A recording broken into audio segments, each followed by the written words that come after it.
आपकी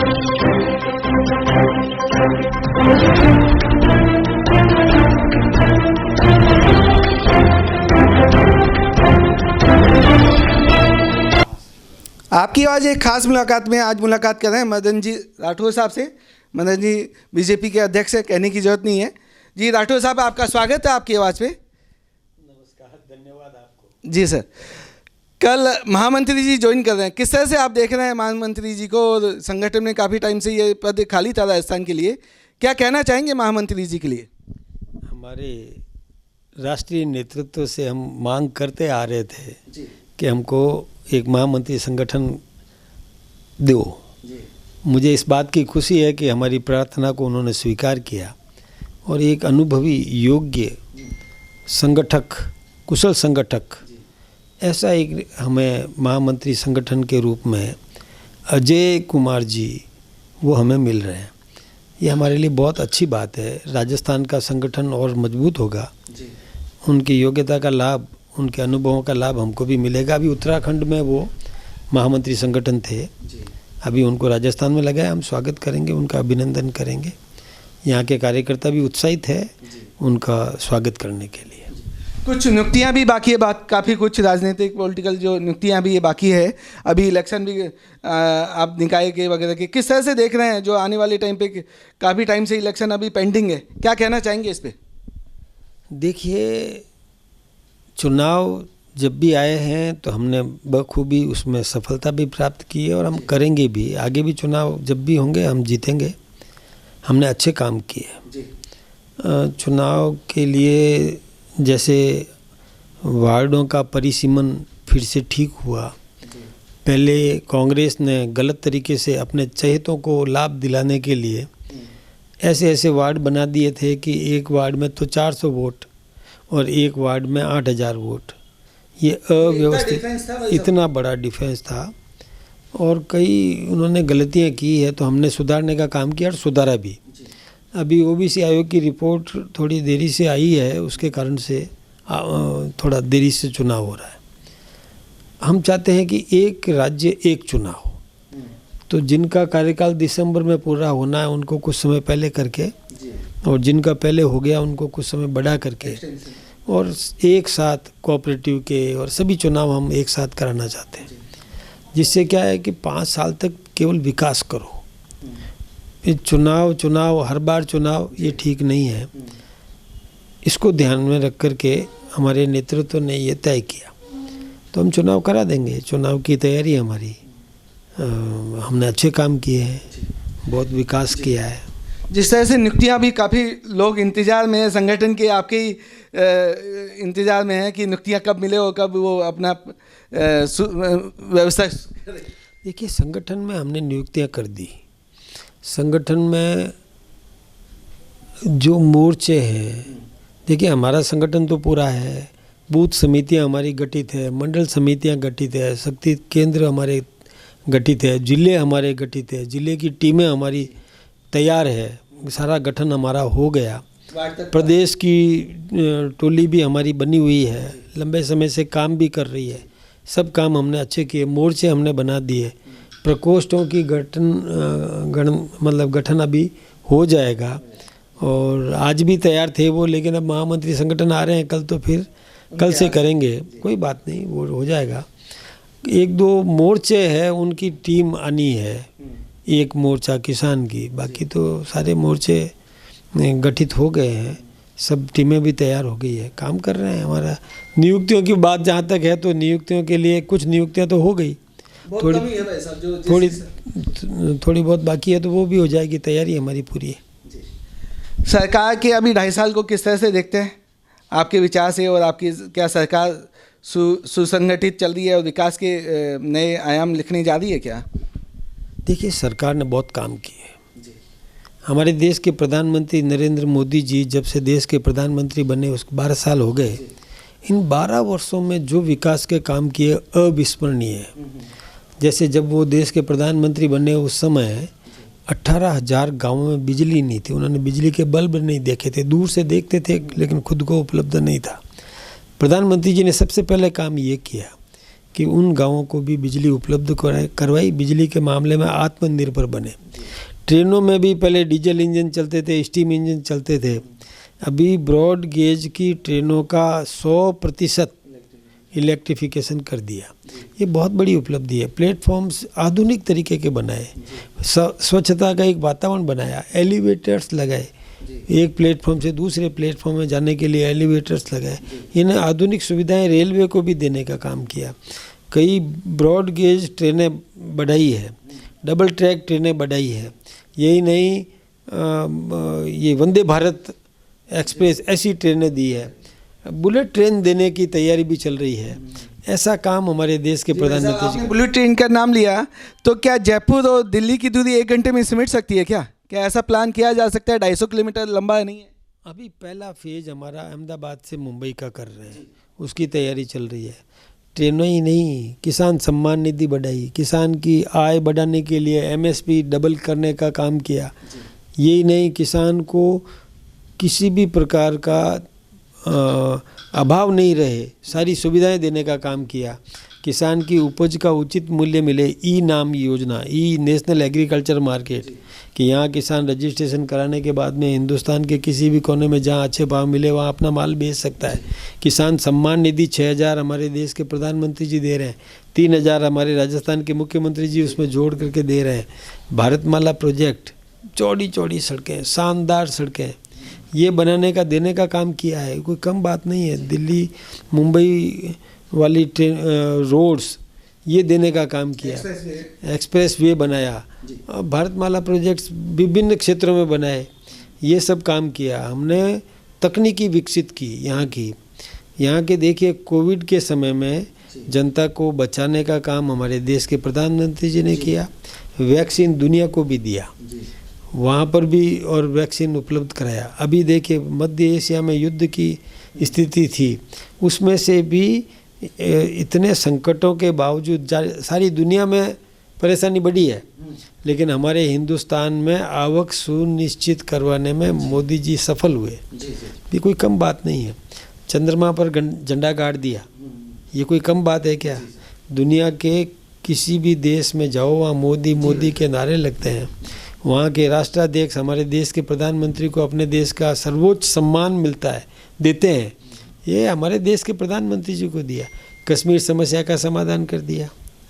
मंदिर निर्माण जो श्री राम के मंदिर, प्रधानमंत्री जी ने, अगर स्टेट की बात करें, 2.5 साल में जो चीज़ें डिलीवर हुई है अभी तक, जो सफलता मुख्यमंत्री जी ने को मिली है, क्या इसको और स्पीड से कराया जा सकता है? कुछ योजनाएं अभी भी आधी अधूरी है, और वो सालों से आधी अधूरी पड़ी है, तो क्या किस तरह से आपकी मुख्यमंत्री जी से किस तरह से आप बात करते हैं कि स्पीड से काम हो? देखिए, हमारे भजन लाल जी जब मुख्यमंत्री बने उस समय बिजली उपलब्ध नहीं थी, बिजली कटौती होती थी। आज हम बिजली में आत्मनिर्भर बने हैं। भजन लाल जी ने बिजली में सरप्लस लाया राजस्थान को, इतनी उपलब्धता बढ़ाई है।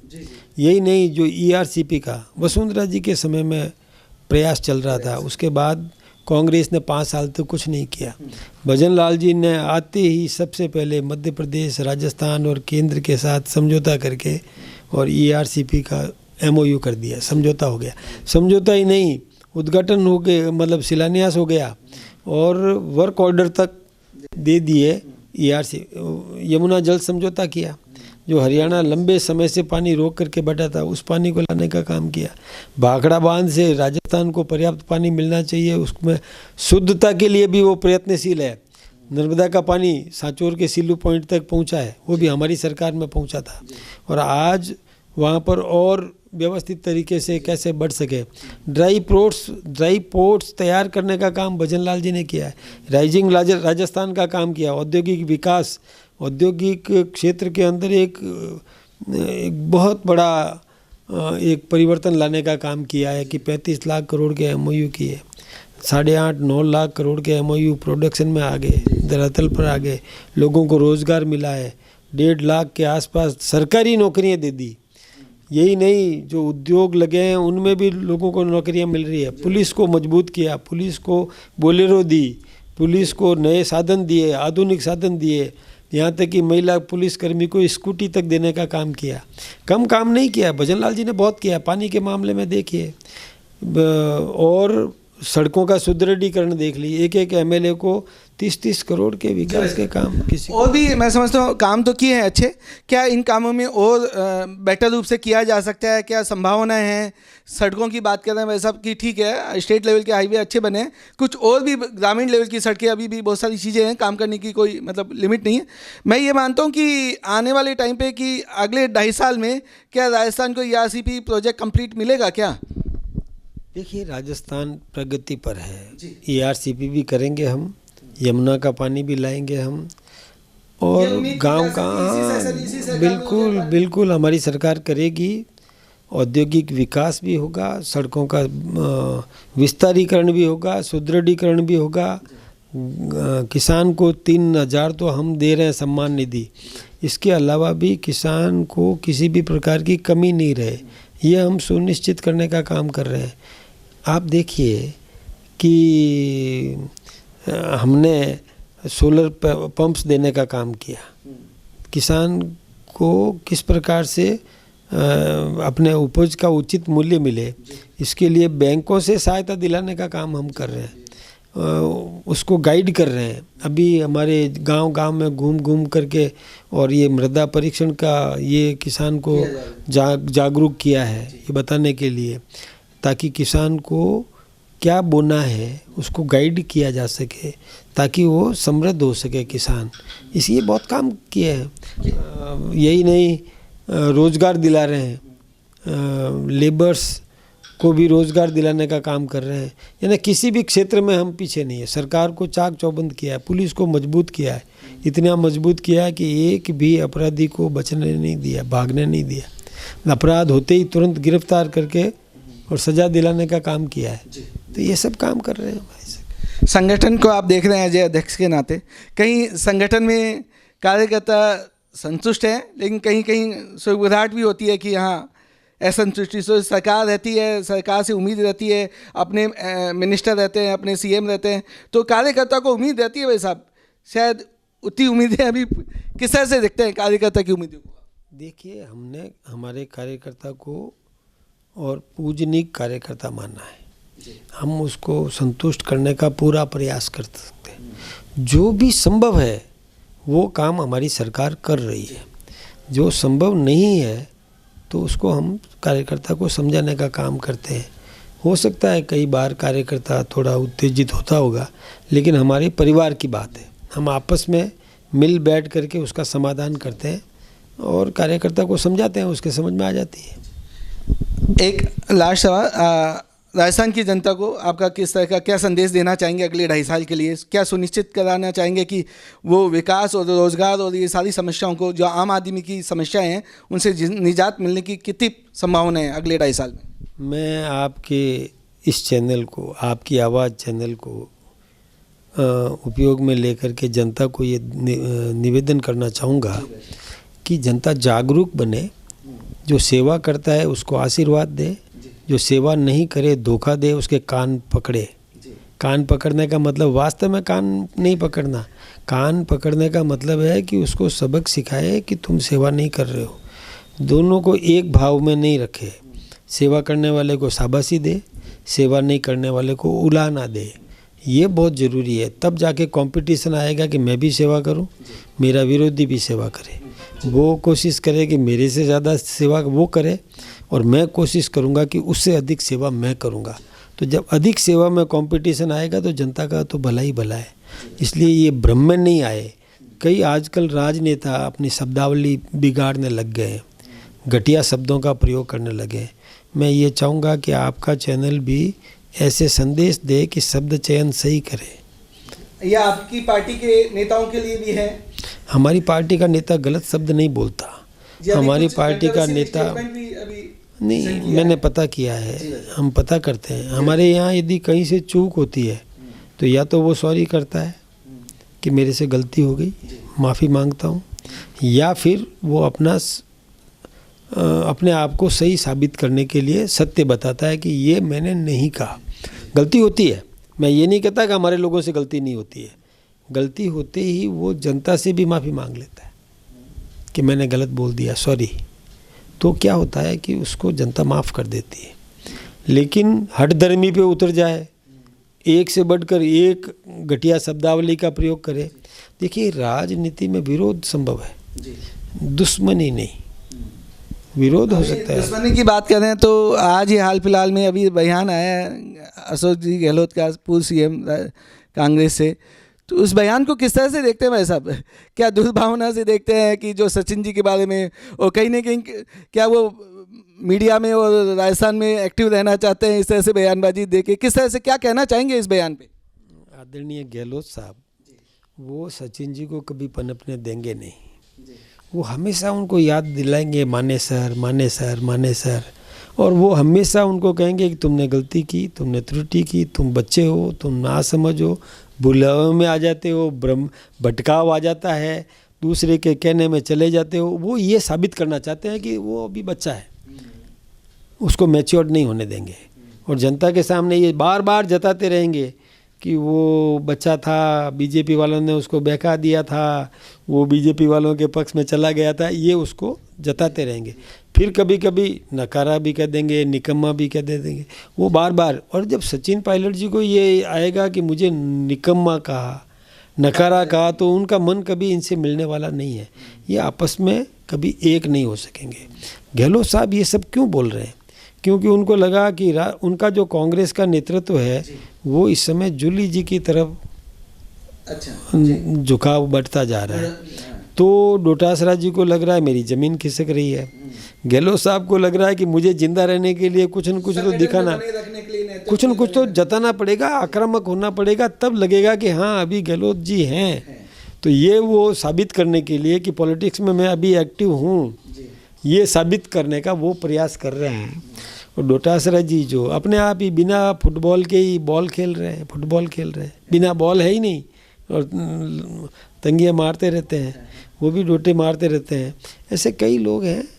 इसके अलावा भी बहुत लोग हैं जिनको भी राजनीति में अभी बहुत कुछ शुद्धिकरण की दिशा में सबक लेने की ज़रूरत है। राजनीति में शुद्धिकरण बहुत ज़रूरी है। भैरव सिंह जी शेखावत को देखिए आप। सदैव भैरव सिंह जी शेखावत ने एक मदेरणा परिवार में कोई एक ऐसा किसी का अपहरण हो गया था, बड़े सुपुत्र का, तो पूरी ताकत झोंक दी थी उनको वापस ला करके और परिवार को सुपुर्द करवाने में। ये होना चाहिए, द्वेष नहीं होना चाहिए, पार्टी होना चाहिए। एक दूसरे के सुख में भागीदार बनो कि मत बनो, दुख में भागीदार जरूर बनो। सुख में नहीं बनो चलेगा, दुख में जरूर बनो। ये एक भावना होनी चाहिए। मित्रवत व्यवहार करो, विरोध करो, जम के करो, लेकिन अच्छे शब्दों में करो। घटिया शब्दों में विरोध करना ठीक नहीं है। जनता देख रही है और जनता नकार देगी घटिया शब्द वालों को। हनुमान बेनीवाल के नाम से लूँ तो किस तरह से देखते हैं बयानबाजी को? और आप मैं तो आपसे पूछूं, क्या आप हनुमान जी बेनीवाल जी की राजनीति को पसंद करते हो? क्या आप ऐसा सोचते हो कि ऐसी राजनीति पनपनी चाहिए, ऐसा राजनेता पनपना चाहिए जिसको मर्यादा है ही नहीं? ये आपको ठीक लगता है क्या? मैंने कहा है कि देखिए, शुद्धिकरण की दिशा में हमको काम करना है, आदर्श व्यवहार करना है। राजनीति में एक ऐसी मिसाल कायम करनी है कि हम शब्द चयन भी अच्छा करते हैं, व्यवहार भी अच्छा करते हैं, विरोध भी अच्छा करते हैं, प्रबल विरोध भी करते हैं, सही बात जनता के सामने लाते हैं, कमियां गिनाते हैं। ये ठीक बात है, ये होना ही चाहिए, ये राजनीति में ज़रूरी है। लोकतंत्र का तकाजा है कि विपक्ष भी होना चाहिए, तो लेकिन दुश्मन नहीं होना चाहिए। दुश्मन क्यों है? और विपक्ष इतने हल्के स्तर पर आ जाए कि आमने सामने मिले तो नज़रें नहीं मिला सके, नज़र नीची करके निकलना पड़े। सामने मिल जाए पार्लियामेंट में तो इधर मुंह मोड़ के निकले, ऐसी स्थिति तो कम से कम नहीं बननी चाहिए। हाँ, मर्यादा रख के करे, विरोध करे। गलती किससे नहीं होती है, और विरोध करे, अच्छा विरोध करे तो हम गलती को सुधारने के लिए तैयार बैठे हैं। सत्ता का हमारा मतलब कर्तव्य है कि हम गलतियाँ कोई भी सुधारेंगे। जी भाई साहब, बहुत बहुत धन्यवाद। आपने अपना पक्ष रखा, पार्टी का पक्ष रखा, सरकार का पक्ष रखा। हम उम्मीद करेंगे आपसे इसी तरह से बातें करते रहेंगे और जनता के सामने आपके विचार रखते रहेंगे। धन्यवाद भाई साहब। नमस्कार, धन्यवाद आपका।